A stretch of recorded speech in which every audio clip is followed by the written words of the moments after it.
Obrigada, Sr. Presidente. Queria também começar por cumprimentar a direção da ANAFRE, que está hoje aqui connosco, também para dar a sua opinião em relação a este Orçamento do Estado. Para nós, este Orçamento do Estado, naquilo que tem a ver com o poder local e, neste caso concreto, com as freguesias, mais uma vez não vai no sentido de cumprir, não vai no sentido de dar condições para o funcionamento correto das freguesias, muito pelo contrário, continua numa linha não só de não cumprimento da Constituição, não cumprimento da Lei das Finanças Locais, como bem referiu aqui o Sr. Presidente. Aliás, as verbas que referiu, e tivemos a oportunidade agora de ver no parecer que aqui nos disponibilizou, para nós até é um contrassenso, porque não há dinheiro e há sempre o pretexto das contas públicas e da necessidade do equilíbrio das contas públicas, mas não há 20 milhões para transferir para as freguesias, cumprindo a Lei das Finanças Locais, mas há 665 milhões para pagar em comissões em relação ao empréstimo da Troika. Ou seja, isto configura cerca de 30 vezes mais aquilo que deveria ser transferido para as freguesias. É esta dualidade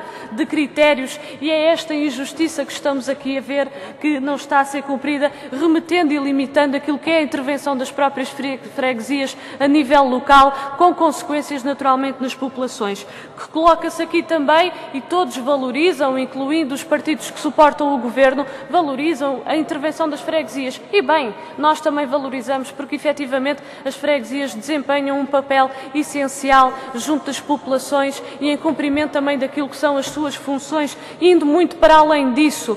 Todos nós conhecemos isso, mas tanta valorização para depois apresentar um plano e um objetivo que é reduzir essas mesmas freguesias que dizem valorizar. Não é? Ou seja, em vez de darem mais meios, como vem vindo a ser colocado, mais competências com os respectivos esforços para que as freguesias possam ir mais além, não, reduzem com base em critérios economicistas, e isto é uma contradição que de facto nós não compreendemos e que também gostávamos que o Sr. Presidente da ANAFRE pudesse aqui se referir. Referem a questão do cumprimento da autonomia do poder local, da autonomia que a nossa Constituição consagra para as freguesias. Mas o que nós vemos depois no concreto nesta lei do Orçamento do Estado, que vai muito mais além daquilo que tinha sido em anos anteriores, é não só o não cumprimento daquele princípio da nossa Constituição, não sei se recordam, da justa repartição dos encargos entre a Administração Central e a Administração Local. Mais uma vez não está a ser cumprido, como já foi dito, mas também na ingerência na autonomia, porque continuam a impor limitações, como por exemplo, e pedia também, é um aspecto que vem abordado no parecer da ANAFRE e que o senhor que a ANAFRE também pudesse aqui se referir a isso, que é a limitação, nomeadamente, não só a limitação da contratação, caso seja necessário mais trabalhadores para desempenharem as funções que cabem, mas não só isso, que é a redução de 2%, a imposição da redução de 2% dos trabalhadores também nas freguesias. E como é que isso, ou seja, não só esta ingerência, esta imposição, mas como é que a ANAFRE também olha para esta questão, porque nos parece de facto que há aqui um profundo desrespeito, tudo aquilo que refere de grande respeito pelo poder local e as freguesias, o que nós vimos aqui é um profundo de respeito. Para além da questão da retenção de parte das transferências que são direito das freguesias, da retenção para pagamento ao Serviço Nacional de Saúde, ao abrigo dos cuidados de saúde prestados no âmbito da ADSE. Configura também aqui uma violação. Não está em causa que se proceda a esse pagamento, mas porque não se procede contra a fatura. Faz o serviço,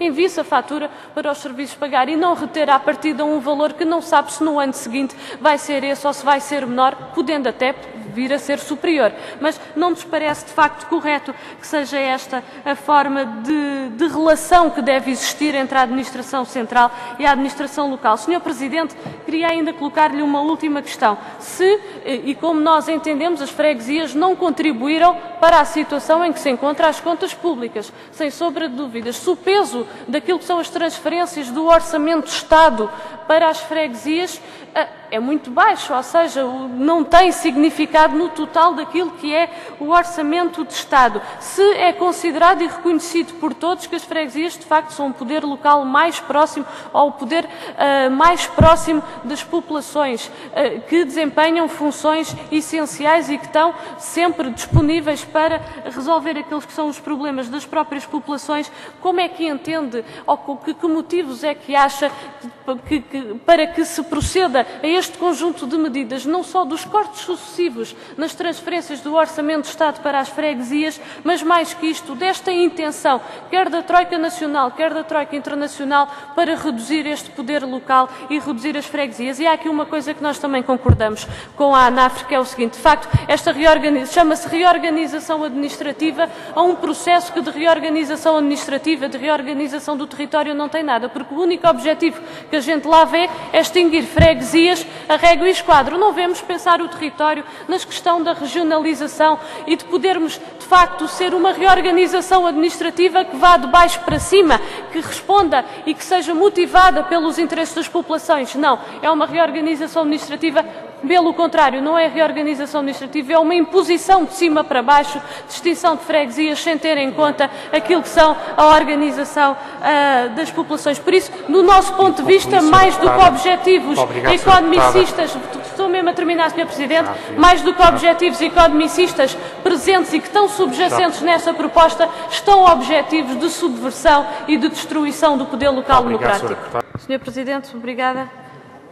Bom, pelos vistos, o PSD assume que não cumpre a Constituição, nomeadamente em matéria quer da autonomia, quer da justa repartição entre o poder central e o poder local. Nós já sabíamos disso, mas fica claro aqui que para o PSD a nossa Constituição não é para cumprir. A Constituição fazem tábua rasa dela, quase como se não fosse a lei fundamental do nosso país. E consideramos, e que bem, temos que continuar a colocar as questões, porque não podemos deixar de parte aquilo que são a lei fundamental de Portugal e, de facto, as freguesias também têm aqui colocado estas questões e é importante que também, do ponto de vista da ANAFRE, naturalmente, estejam a pensar, e esta é uma questão que gostava de colocar, que em relação à Constituição, que iniciativas ou que medidas é que pensam também tomar no sentido da defesa dos direitos do poder local que estão consagrados nessa mesma Constituição. Nós também consideramos que a Lei das Finanças Locais não é justa, porque efetivamente retirou capacidade de intervenção por parte do poder local, seja dos municípios, seja das freguesias.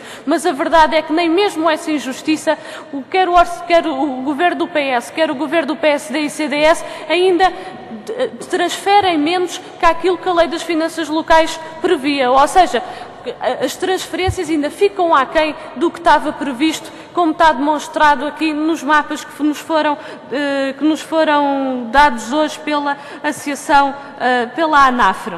Em relação às questões das transferências de competências, das transferências financeiras, bom, nós poderíamos dar aqui N exemplos de que não há dinheiro para umas coisas, mas que há dinheiros para outras. Dei o exemplo há pouco das comissões, mas podíamos falar aqui que só neste ano o Governo vai pagar 500 milhões de euros para recapitalizar o BPN, para além de todos aqueles milhões que já foram colocados. Mas podemos também falar do conjunto de propostas que o PCP já apresentou para ir buscar dinheiro onde ele está, que quer o PS, quer o CDS e o PSD nunca estiveram de acordo, querendo sempre tirar a quem menos tem, aos trabalhadores, destruindo as funções públicas do Estado, ao poder local democrático. Para ir buscar onde ele está nunca estiveram disponíveis, mas para o esforço que é necessário para as contas públicas, aí já há coragem e vontade para ir buscar aquilo que devia de ser transferido para as freguesias, que era mais 20 milhões de euros do que aquele que está previsto no Orçamento do Estado. Por isso, este Governo vai muito mais além e cria ainda mais dificuldades para o poder local e veremos se no final de 2012 o poder local e as freguesias não vão estar numa situação ainda mais difícil que aquela com que estão hoje. E um último aspecto para referir, porque referem que este acordo, o pacto de agressão com a Troika que assinaram e que subscreveram PS, PSD e CDS, e nunca é demais reforçar esta ideia que serve, segundo dizem, para consolidar as contas públicas. Na nossa perspectiva, ele está a servir mesmo, é para continuar a roubar ainda mais o que eles são os recursos do país. Roubar, sim senhora, que é isso que estão a fazer aos trabalhadores e é isso que estão a fazer ao poder local. local, não transferindo as verbas que devem transferir. É isso que estão a fazer. E para quê? Para concentrar essa riqueza nos grandes grupos económicos na banca. Ofensivo é não atribuir aos trabalhadores e às freguesias aquilo que deviam atribuir. Isso é que é ofensivo, criando ainda mais dificuldades. Mas a questão que queria colocar, e para terminar, é se não considera que efetivamente este pacto e este orçamento não serve de forma nenhuma, não vai servir para consolidar nenhumas contas públicas, e ele serve essencialmente para atacar ainda mais o poder local democrático.